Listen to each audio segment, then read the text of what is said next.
Monsieur De Villepin, bienvenue à Grenoble. Je vous remercie d'accorder cette interview, cette deuxième interview à J'aime en débat.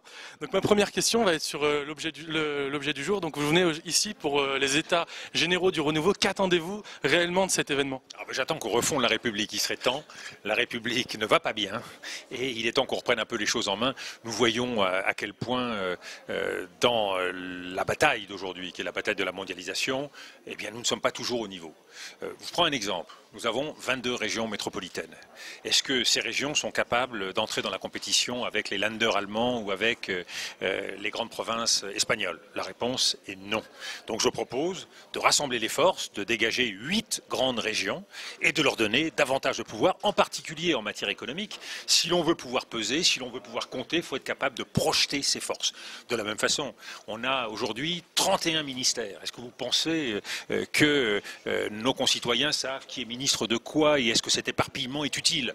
Ce que je propose, c'est d'avoir 8-10 ministres qui soient en responsabilité, qui aient des capacités, des moyens, que l'on définisse une fois pour toutes ces grands départements ministériels et que chacun fasse son travail.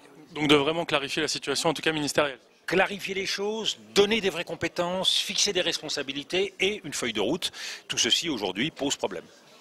Cet après-midi, donc vous êtes en débat avec Ségolène Royal sur le thème un souffle nouveau pour la Ve République. Elle est plutôt pour une 6e République. Qu'est-ce que vous en pensez? Vous modifiez la 5e, passez à une 6e? Je constate que je suis plutôt plus ambitieux pour la refondation de la 5e que ceux qui préconisent la 6e.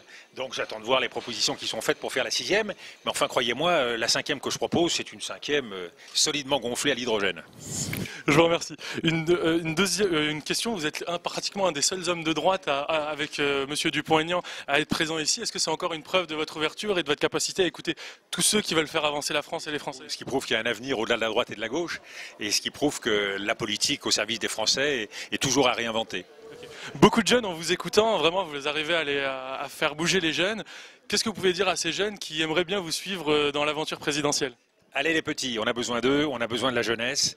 Et si nous voulons bâtir un véritable avenir pour notre pays, eh bien nous avons besoin aujourd'hui d'esprit d'innovation. Je viens de déjeuner avec des jeunes entreprises innovantes. Nous avons besoin d'imagination, mais nous avons besoin aussi de générosité. Alors je préconise un service citoyen obligatoire.